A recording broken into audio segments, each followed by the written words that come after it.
your Son was made known by the message of an angel, may by his passion and cross be brought to the glory of his resurrection, through the same Christ our Lord. Amen. But does he have the qualities President Duterte wants for his successor? And a boost for the government's COVID-19 vaccination efforts. Chinese firm Sinovac's vaccine may soon be administered to children aged 6 and up.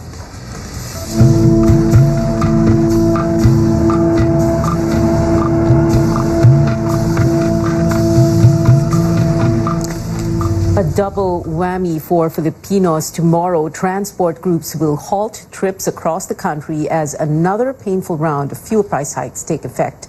Beginning midnight, some oil companies will add 13 pesos to every liter of diesel and 7 pesos for gasoline. Motorists will also pay almost 11 pesos more for every liter of kerosene. This is already the 11th week of price hikes this year. The group, Lawyers for Commuters Safety and Protection, says it is planning to hold mass actions across the country tomorrow as new pump prices take effect.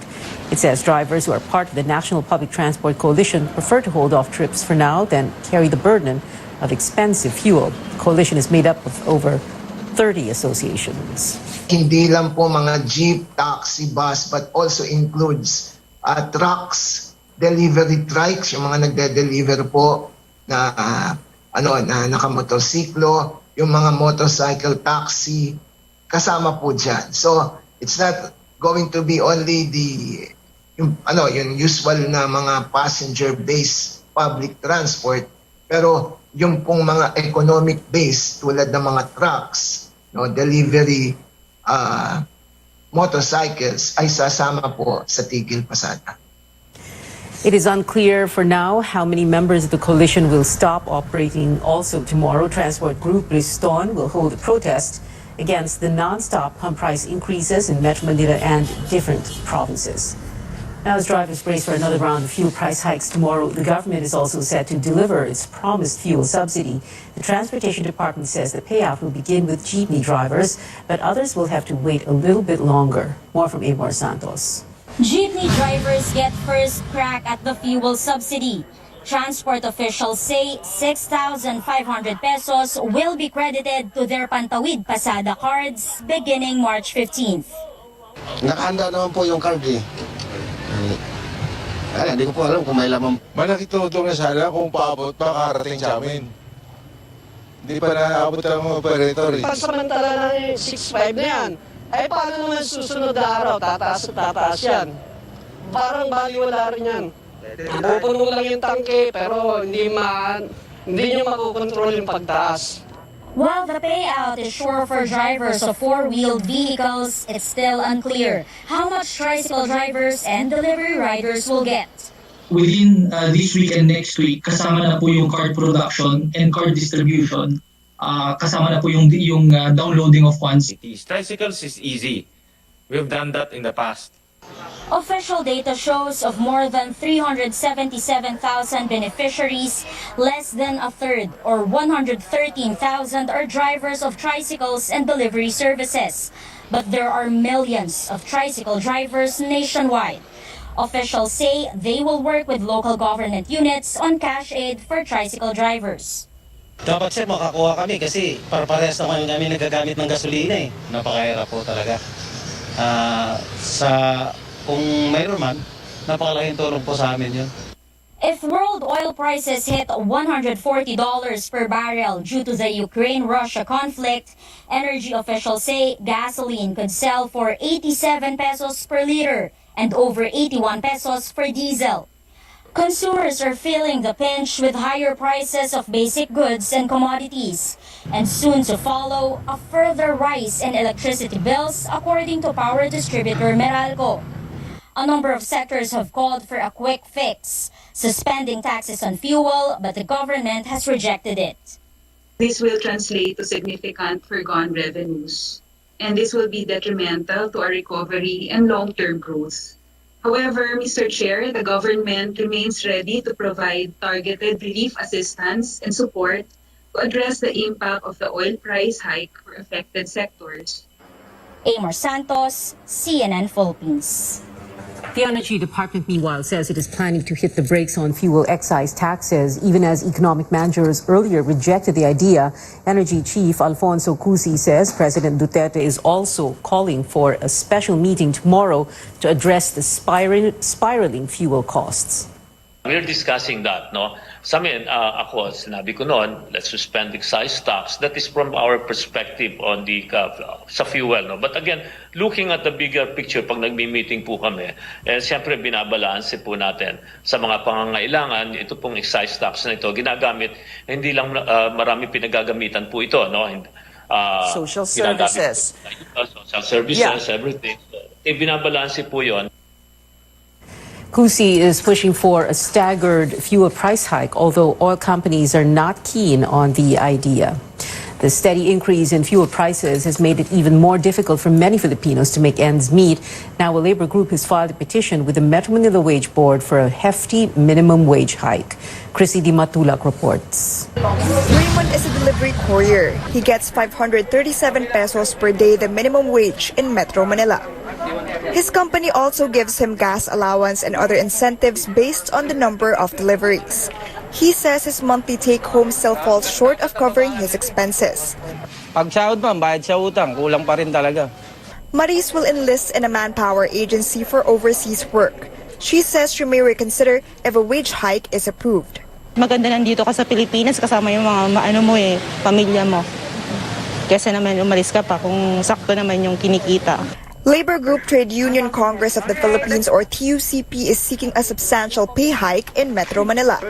After its petition in 2019 failed to get the Regional Wage Board's approval, it now wants 470 pesos more from the current 537 peso daily wage. TUCP says a higher minimum wage is called for to cover higher prices of fuel and basic goods and commodities. For us, we give what should be given to the workers. The Metro Manila Wage Board last raised the base pay in 2018 worth 25 pesos. Workers are hoping officials will grant a higher amount. This time, wag naman 25 pesos the last time. TUCP says around 5 million minimum wage workers now count themselves as poor. But this early, employers say small companies may have difficulty paying more to their workers since they are still recovering from the pandemic. Walang remedyo pa, especially para doon sa biker kung hindi tumulong ang gobyerno. Directly doon sa mga empleyado or doon sa mga kumpanya. Otherwise, hindi kaya talagang bayaran ng mga micro-enterprises yung increased minimum wage. The employers group says a number of laborers are in the so-called informal sector that don't receive minimum wage, like drivers, street vendors, farmers, and fisher folk. Labor Chief Sylvester Rebellion earlier asked wage boards to speed up the review of the minimum wage. He says he expects recommendations before end April. Chrissy Di Matulak, CNN Philippines. Now, what should consumers do to cope with the unabated fuel and commodity price increases? One expert weighs in on how to spend money wisely. Our Stanley Gajete reports. Health worker Vilma Morales earns less than 10,000 pesos per month. She allots 1,500 pesos for food, which could only last 4 days for her family. Kahit sabihin mong piso, 2 piso, nakaka-apekto pa rin yun sa mga kita ng bawat pamilya. Dahil dyan sa pagtaas, noon hindi ako nakakautang, ngayon kailangan mangutang. Worker Joanne allots 2,000 pesos for groceries for 2-week consumption. Yung iba po na kailangan ko, hindi ko na nabibili. So, mas pina-priority ko na lang po yung talagang kailangan ko na araw-araw kong ginagamit. Meanwhile, businessman June Pasco has a 6-figure salary, but the price hikes also affect his finances. Even I am the owner of the company, mabigat ang panahon ngayon. Wala na ako nasisave kasi yung mga tao ko, I need to help my people. People from all walks of life are affected by the economic crisis.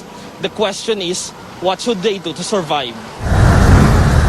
According to a financial expert, it is important to spend and save properly regardless of how much money one makes. Issue of prioritization, ano ba yung priority natin? Then doon ka mag-a-adjust along the way. Although kahit sabihin mo maliliit na amount yan, nag-a-add up din yan, makakatulong din yan. Johnson also says Filipinos need to track their expenses and make sure that their income is bigger than their spending. Example, pagkain. Mas mahal ang baboy kaysa sa giniling na baboy. Parehong baboy yan, pero hindi pareho yung cost. Magbabawas ka ng mga, ano mo yun, mga sugar products, kasi medyo mahal yun. O sige, fix ang salary mo. Pero ano pa yung mga pwede mong idagdag? Gumawa ka ng side hustle or sa salita na iba, rumakit ka ng konti. Johnson adds Filipinos also need to improve their financial literacy to break the cycle of poverty and to survive economic downturn. Wala tayong magagawa sa ekonomiya, no? Pero may magagawa tayo sa ating pangsariling ekonomiya. Wake up call sa atin to para maalala natin na sa susunod na magkaroon ng crisis, mas ready tayo. Stanley Gahete, CNN Philippines. We're still monitoring the war in Eastern Europe. Diplomatic talks are set to take place yet again between Ukrainian and Russian officials today. Ukraine believes it will get concrete results this time around. It says Russia has become, quote, much more sensitive to the Ukrainian position. Russian troops, however, are doing the opposite on the ground. 35 people were killed, while 130 were injured after they fired missiles near the city of Lviv on Sunday. Russia also asked China for military aid, which U.S. officials say was concerning. With Russia expanding its offensive, the Foreign Affairs Department appeals to the remaining Filipinos in Ukraine to go home. Over 200 Filipinos have returned to the country, while around 70 are awaiting repatriation. The Foreign Affairs Department has summoned Chinese Ambassador Wang Xilian over the Chinese Navy's illegal incursion in the Sulu Sea. The agency says a Chinese Navy vessel entered Philippine waters without permission from January 29 to February 1st. The vessel reached Palawan's Cuyo group of islands and Apo Island in Mindoro, claiming it was exercising innocent passage. But the DFA says it violated the country's sovereignty as it continued its activities in Philippine waters despite being directed to leave. The Chinese Embassy in Manila says it will issue a proper response on the matter. Coming up less than 2 months before the Filipino votes, presidential candidate Bongbong Marcos and his running mate Sara Duterte are still the frontrunners in the recent Pulse Asia survey. And good news, James Lee fans. The actor-singer reveals he won't be staying in the United States for good. More when we return.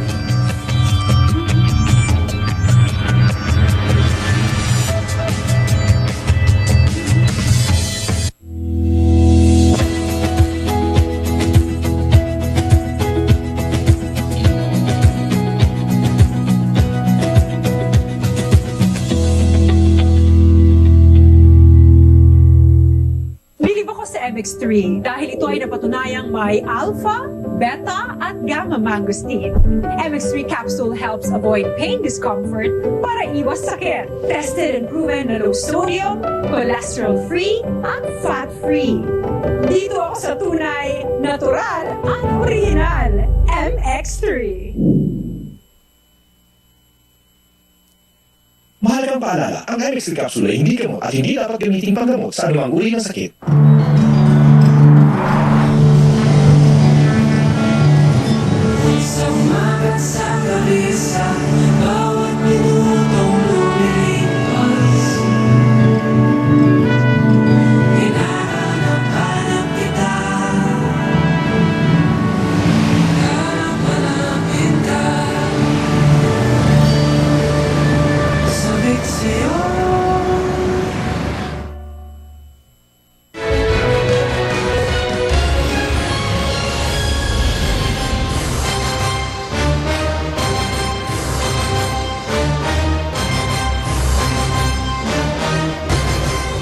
Welcome back. Presidential candidate Bongbong Marcos and his running mate Sara Duterte are still leading in the latest Pulse Asia survey 56 days before the Filipino votes. Marcos got 60% voter preference in the survey conducted from February 18 to 23. He has a wide lead over Vice President Leni Robredo, who got 15%. Unlike the January survey, Manila Mayor Isko Moreno and Senator Manny Pacquiao are no longer tied with 10% and 8% respectively. Senator Ping Lacson rounded up the top 5 with 2%. The Marcos campaign says negative campaigning against their candidate was not able to erode the trust of the Filipino people, while the Robredo camp notes the latest Pulse Asia survey was held before her record-breaking rallies all over the country in recent weeks. The chairman of Moreno's political party, Action Democratic, claims the latest Pulse Asia survey does not match the Manila Bulletin study that shows Marcos is losing support while Moreno is consistently gaining ground. Pacquiao dismisses the results of the latest survey as mind conditioning. He's confident he will get the votes of the D&E classes, even if the survey showed Marcos is the top choice of voters from these population groups. No survey responded from the National Capital Region chose Pacquiao as their preferred president. Zero kami. Sino kaya maniwala na? Dapat tinanong nila yung ano, baka yung mayayaman din tinanong nila. Hindi nila tinanong yung mga mahihirap na tao. Kahit siruin pa nila kung Luzon, Visayas, Mindanao. Hindi pa rin ako matitinag, ano yan? Mind conditioning sa taong bayan. Among the vice presidential hopefuls, Davao City Mayor Sardete is in the lead with 53%, higher than the 50% she got last January. Senate President Tito Soto suffered a 5% drop to 24% in the latest survey. Senator Kiko Pangilinan got 11%, Dr. Willie Ong 6%, ang Buhay Party List Representative Vito Atienza 1%. The survey was conducted with face-to-face interviews with 2,400 registered voters. It has a 2% error margin. President Duterte floats three specific traits he wants to see in his successor, although he refuses to endorse any candidate. An official of his party, PLDT, believes no other hope fits the bill aside from Vice President Lenny Robredo. Trisha Carrera tells us why in this report. President Duterte says Filipinos must choose a chief executive who is compassionate, decisive, and a judge of character. He would also prefer a lawyer to lead the country. Among the 10 presidential candidates, only Vice President Lenny Robredo and Jose Montemayor Jr. are lawyers. For PDP Laban Executive and Eastern Samar Governor Ben Verdone, it was, quote, a virtual endorsement of Robredo. Based on the qualifications set by President Duterte, Verdone announced support for Robredo on Monday. In a statement, Verdone said he welcomes and supports the high bar set by the President for his successor. He added there is only one decisive and compassionate lawyer among the candidates, and that is Robredo. But the PDP Laban faction led by Energy Secretary Alfonso C. tells CNN and Philippines The Source, the party is not endorsing any presidential candidate, at least for now. He says the president is not talking about a candidate in particular. He's talking about certain qualities of the president. I mean, certain qualities of would-be president. Abogado, compassionate, naging mayor, yun ang mga sinasabi. But I think the qualities hindi naman makita sa isang tao. Sino ba yung lawyer na ng mayor, passionate, putting all together. No individual would have that kind of qualifications. I think he was not referring to anybody, parang wish list na. Amid speculations that the president is virtually endorsing Robredo, political analyst Mon Casita says anything is possible at this point. But he thinks Mr. Duterte is still not endorsing anyone for now. Yung sinabi naman of this word, yung magiging of this word, yung magiging abogado, kaya yung mga qualifications na sinabi natin niya. But tingin ko mas carrying sa karanasan niya mismo bilang presidente. Kaya appreciation niya siguro kung ano na yung kalagayan ng bansa ngayon. Kasi says the president's endorsement will be a huge boost to any candidate, considering his high ratings at the twilight of his term. But Casita doubts it would be a deciding factor since voters choose best who pass public scrutiny. For now, President Duterte has not endorsed any candidate. He previously said he would only endorse one if he sees a pressing need. Trisha Carrera, CNN Philippines. Vice President Lenny Robredo also gets the endorsement of Bulacan Governor Daniel Fernando. This comes 2 days after the team Bongbong Marcos belied the Robredo campaign statement she has secured Fernando's support. Back in 2016, Robredo lost to Marcos by almost 200,000 votes in the country's fifth most vote-rich province. Pwede naman po na hindi mag-endorse si Governor Duterte. Pwede naman na lumaron na lang siya sa iba't mga kandidato. Pero yung papasya na ang tutulungan isang kandidato na kandidato na hindi pa nangunguna sa service. Pagpapakita ng pagpapasisyon na walang aniba sa epekto sa salibang ganito. Pero mas tinitingnan yung katatagan loob at pagpapahasa sa kanila. Senator Ping Lacson reveals a mediator from the Robredo campaign has recently asked him to withdraw from presidential race. Lacson says the agenda is to have a unified candidate against the son of the dictator, Bongbong Marcos. The Partido Reforma standing-bearer also accuses the Robredo campaign of claiming he was backing out from the campaign, similar to what they are supposedly doing to Senator Manny Pacquiao. Meanwhile, Lacson says he will welcome an endorsement from President Duterte. Di ba napag-elect ka na? Other presidents in the past, pagdating ng towards the last quarter term, kita naman natin parang hindi na hinihingi. Ewan ko kung meron si President Duterte hanggang ngayon, maski mausap sa ground. Parang yung mga lobby sa City Congressman. Hanggang ngayon maraming hihintay sila ng endorsement sa President. Manila Mayor Isko Moreno and his running mate Dr. Willie Ong woo voters in the Bicol region. They held a campaign rally in Sorsogon City today. Moreno said he would try to go to Robredo's hometown of Naga City if his schedule permits. Meanwhile, the external vice president of Acción Democrático, Attorney Bo Rocco, says his family supports Moreno's candidacy. Bo is the son of the late former Senator Raul Rocco, who established Acción Democrático in the late 1990s. Bongbong Marcos will not attend the Commission on Elections presidential debate this Saturday. That's according to his chief of staff and spokesperson, Vic Rodriguez, who said Marcos will be with his supporters on March 19th. 9 presidential candidates are set to attend the event. For the March 20 vice presidential debate, only 7 out of 9 vets will attend. Marcos' running mate Sarah Duterte has not responded to COMELEC yet, although she told media that she will not be participating. Senator Manny Pacquiao's running mate, Buhay Party List Representative Tito Atienza, declined the invitation while he recovers from knee surgery. Debate skippers will be banned from airing content in the COMELEC's e-rally Facebook page until the end of the campaign period.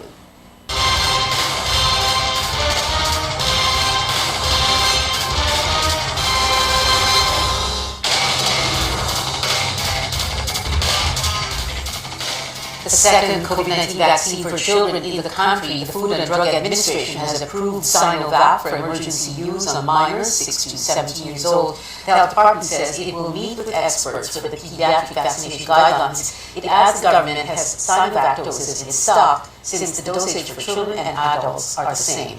Infectious disease specialist Dr. Ron Jean Solante says the Chinese-made vaccine is 74% effective against infection, 90% against hospitalization, and 100% against ICU admission and death. Solante is part of the vaccine experts panel that reviewed Sinovac's data. The adverse reaction most common is pain at injection site and tenderness, but majority are grade 1 only. So there are no severe adverse reaction that led to death or related to the vaccine. We know that there are mothers who are hesitant to have their children vaccinated with Pfizer. No? So with another option that they feel comfortable because this is inactivated, so we hope that we can enhance the coverage for the 6 to 17 years old population. Meantime, over 1.1 million people have been vaccinated in the 4th national vaccination drive held from March 10 to 12.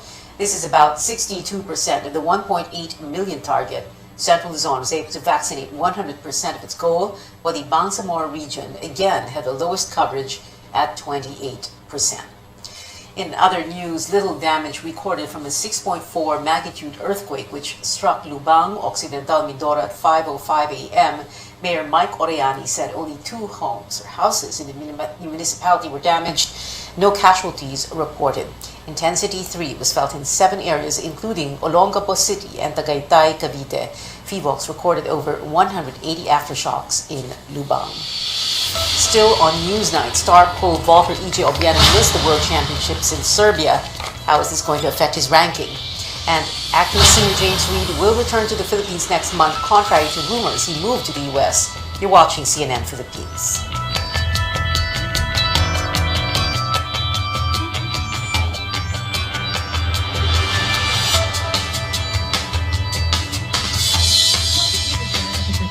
sensitive teeth. Mabisa ang Sensodyne Repair and Protect para takpan at i-repair yung maliliit na butas to protect teeth laban sa ngilo.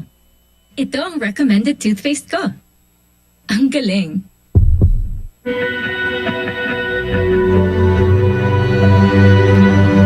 President of the Philippines, Rodrigo Roa Duterte. I, Maria Dinor Corona, having been appointed to the position of chair.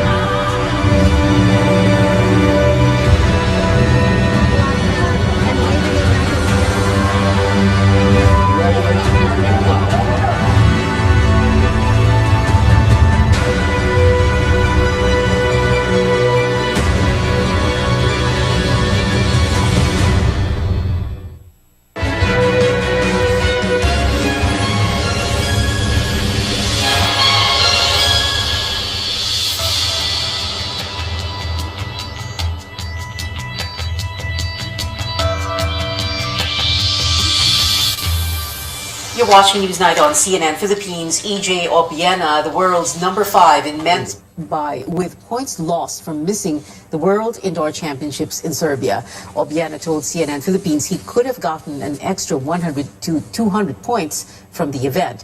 But TAFA did not endorse the Olympian in major tournaments this year because of a financial spat. In response, Puwersa ng Bayaning Atleta Party List representative Jericho Nograles says the Sports Commission should defund the association. And LeBron James claims a milestone that is a first in the NBA. The Lakers star surpassed 10,000 points, 10,000 rebounds, and 10,000 assists. LeBron already scored over 30,000 points, but he entered the 10K club after making his 10,000th career assist in Sunday night's Phoenix Suns game. On to another sports legend. Tom Brady reveals he's heading back to the field just over a month since announcing his retirement. The NFL quarterback said on social media that he will come back for his 23rd season because he still has unfinished business. Another homecoming to look forward to, this time for James Reid, the actor-singer clarifying he did not move to the U.S. for good despite rumors and will be back by April. James says he only flew to Los Angeles, California for music collaborations. I came out here to work on music, meet a lot of people, try and see what doors I can open, make a name for myself out here and make Filipinos proud. For this year, focusing on music, and I'm also excited to get back home. I'll be signing 4 artists to Careless Music, my music label, and we'll be releasing a lot of music. Last Friday, the artist released a remix of his 2021 track Hello, featuring JB of K-pop group GOT7 and Taiwanese American rapper OZ. And that is it for now. Join me again on news.ph at 7 p.m. I'm Pia Ontiveros for Newsnight, where we go above and beyond the headlines.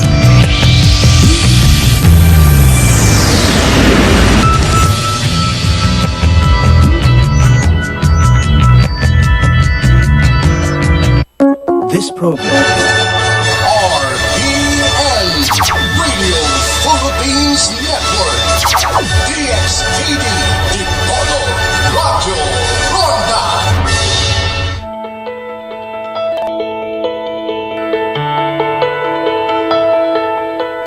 Heart disease is a leading cause of death here in the Philippines. In fact, it affects 1 in 6 Filipinos.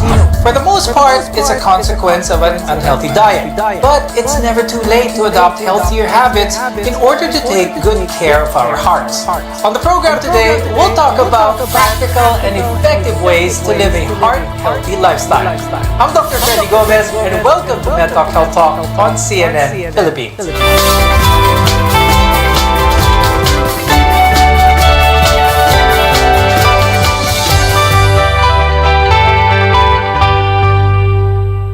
At the very core of our overall health is our heart. Our guests are here today to give us tips on how to keep it healthy.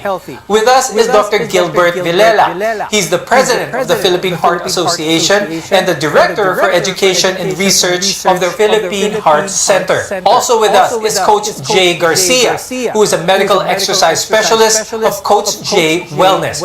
Early on the show, we mentioned that Filipinos are vulnerable to heart disease. And one of the the main reasons for this is an unhealthy diet.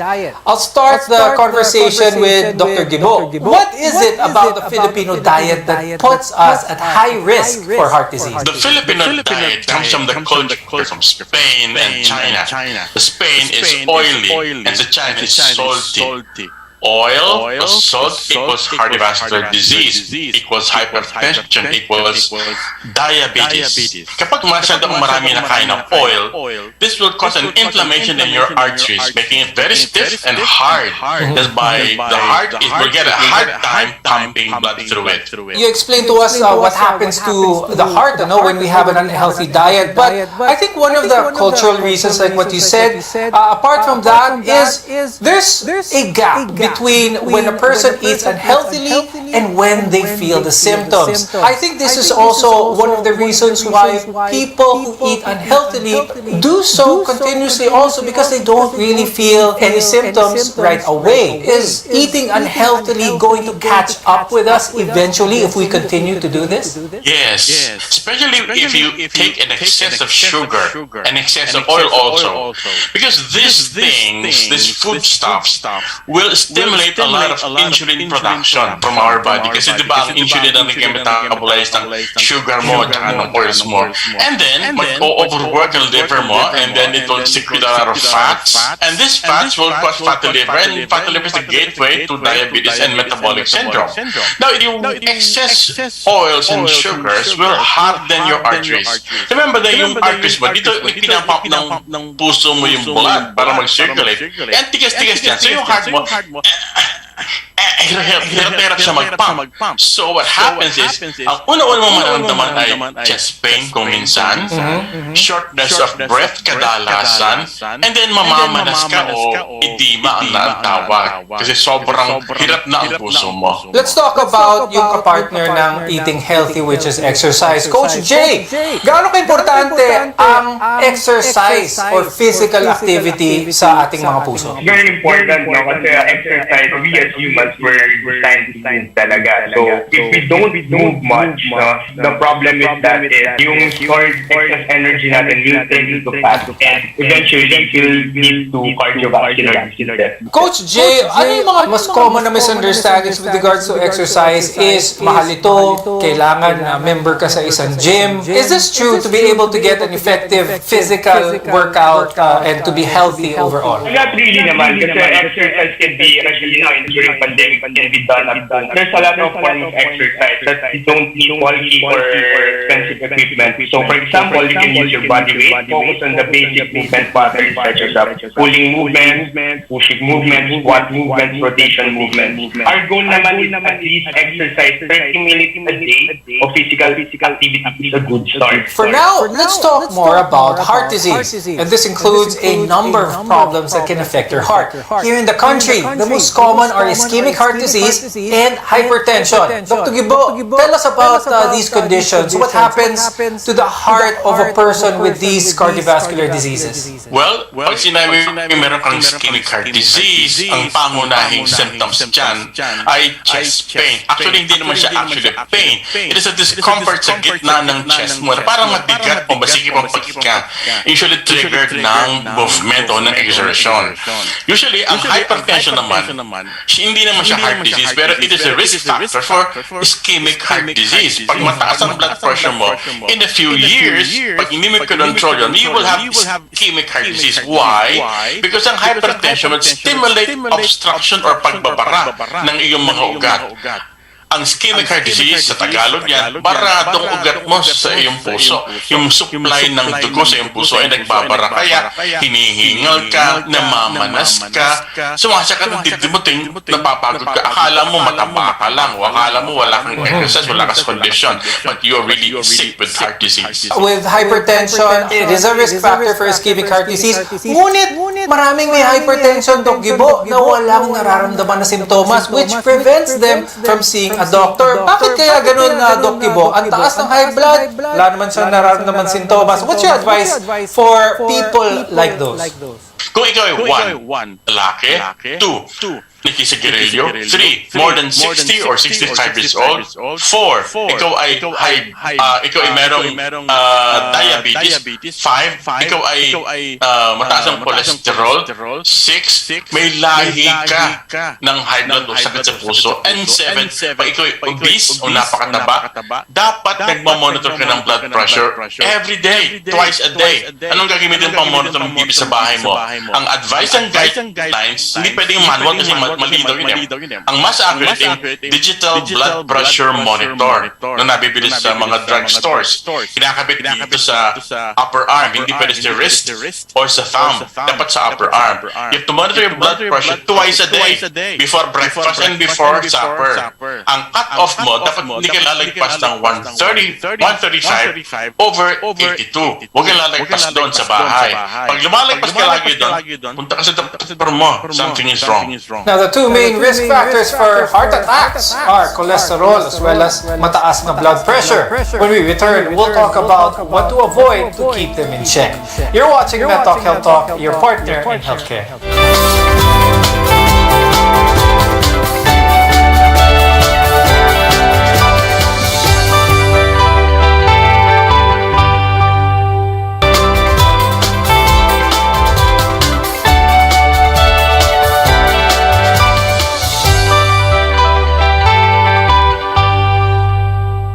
I'm Dr. Freddy Gomez and welcome back to MedTalk Health Talk, where caring is our calling. A healthy heart often means a longer life. And among the factors that can contribute to heart disease are cholesterol as well as blood pressure. High blood pressure for that matter.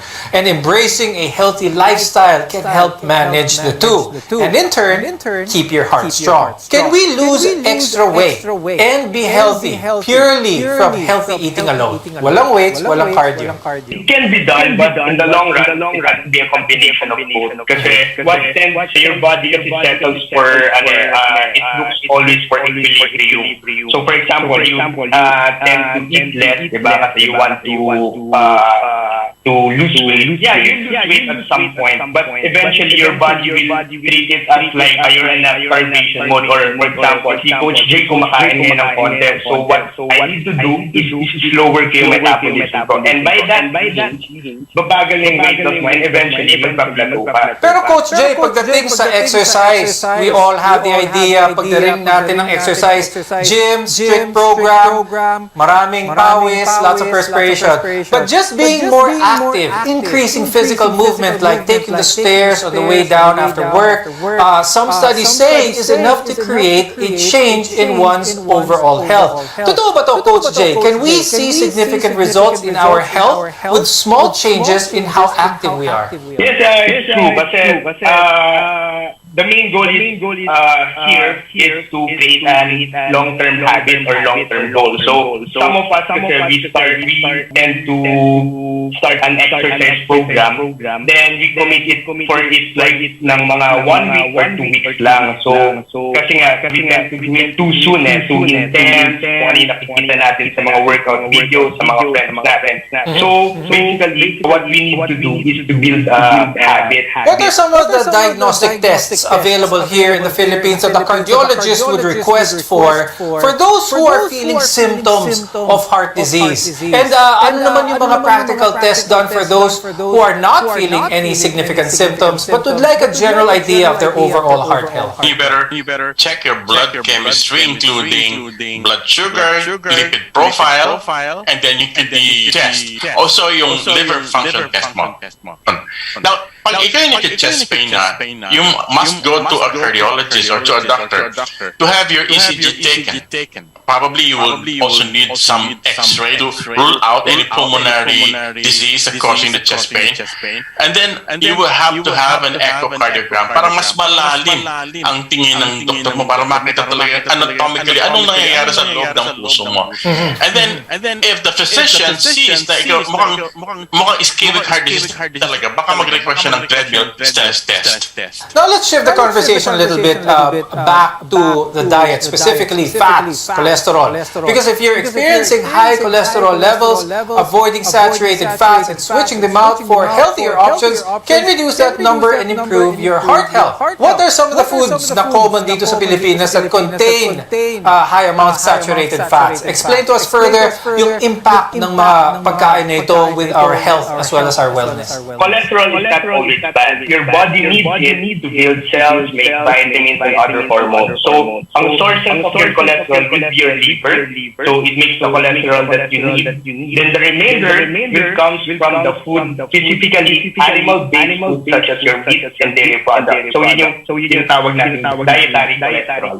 So, examples of food na mataas yung saturated fats dito sa atin is of course yung mga beef, mga pork, ice cream, some baked food, and fried food, and butter. So kung titignan natin yung dynamic ng diet natin sa Philippines, marami tayong nilalagay na ganito sa mga pagkain natin. For example, adobo. So ang adobo natin tend to be oily, salty, and mataas yung fat. So it affects our diet talaga in a bad way. Doc Yubo, when it comes to diet natin, you explained earlier na ang sugar din talaga isang malaking culprit ng pagkababa ng ating heart health. What about salt? What about itong mga extra taba? Are they just as bad, or what should our viewers know about salt as well as fats? Too much salt will increase your blood volume. Hindi naman dadami yung blood vessel mo, pero dadami yung blood na nasa sa loob niya. Kaya tataas ang pressure. So it increases. Too much salt increases your blood pressure. Hanggang ano lang daw tayo, 1.5 teaspoon the most. No? O kaya 1 teaspoon a day. Ngayon, sa fats naman, did you know na yung research showed na hindi sila nakakapos ng diabetes and heart disease. What was seen in research and in randomized controlled trials ay red meat, meaning pork and beef. Lalo na yung processed. Pero yung unprocessed pork and beef, they're fine. You can eat them siguro mga once or twice a week. Pero yung processed meats, like yung mga binibili sa delicatessen, yung mga bacon, ham, and so forth and so on, siguro mga never in a day, so in a week. So talagang pwede ang unprocessed. Pag-usapan naman natin ang medications that are catered towards, let's say, cholesterol. Merong gamot na para papababa ng cholesterol, merong gamot na papababa ng blood pressure, and all of these. Are these ways in which some people see this as a way, inom naman ako ng gamot, pwede ko naman i-continue kainin yung mga pagkain na gusto ko na mataas sa taba, mataas sa asin. Umiinom naman ako ng maintenance ko at gamot. What's the risk with this type of thinking? Actually, gusto namin itama ngayon. Nung umpisa siguro, no? Nung unang pisang gumagawa ng gamot, ang medicine para sa hypertension at para sa cholesterol, ang purpose nila talaga is to decrease the level of BP and to decrease the level of bad cholesterol. However, ngayon, those medicines are not meant to just decrease the number, but to improve your health, to prevent disease. Ibig sabihin, pag niresita ka ng doktor mo, kahit ang normal ng gamot sa papababa ng cholesterol, blood pressure, kahit ang normal ang BP mo at normal na ang bad cholesterol mo, you have to continue because ang ginagamot na niya, hindi yung laboratory mo, kundi yung ugat mong nababarahan. Kaya you have to continue them. Now, eating well doesn't mean having to give up your favorite foods, but your favorite recipes can easily be adapted into a healthier alternative. More on this when we return. Your health is our mission here on MedTalk Health Talk.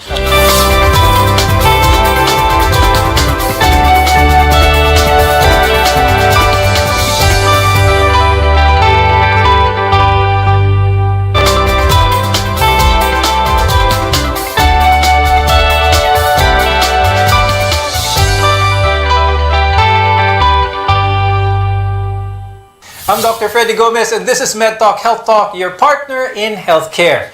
A healthy lifestyle involves a well-balanced diet, enough physical activity, and of course, a good and positive outlook. Today, we're here to help you adopt some of these simple habits to improve your overall heart health.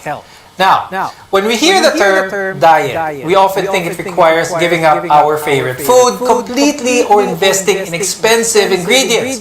Healthy cooking doesn't mean you need to be a gourmet chef.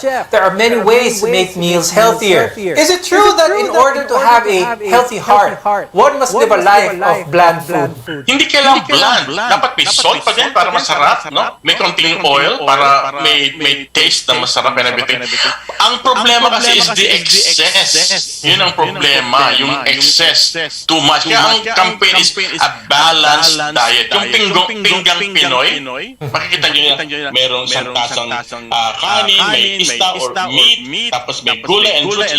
Yun. Kompleto na yun. Pero pag sinoprahan mo doon, excess ang tawag doon. So yun ang malina. Now, for those starting their journey to eating healthy, it is often a road with many challenges. Nothing worth doing in life, is easy. One of the harder challenges is keeping those cravings at bay. Coach Jay, anong mga tips na pwede mo ibigay to give those experiencing food cravings, lalo na yung cravings para sa sugary or salty food?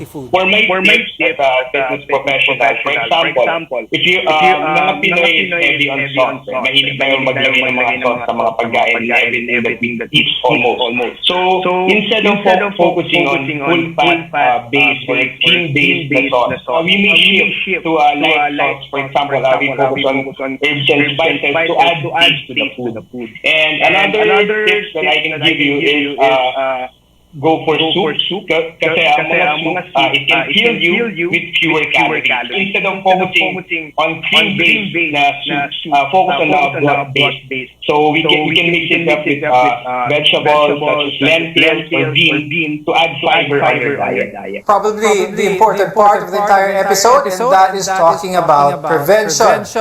Dr. Gibo, there are also other ways to prevent heart disease. Let's talk about this for our viewers. Number one, do not eat too much. No? Paano ma-suppress yung appetite mo? By exercising. Did you know na those people who are exercising mas less ang kanilang food intake? And then substitute nyo yung mga white rice and white bread with brown rice or brown bread. No?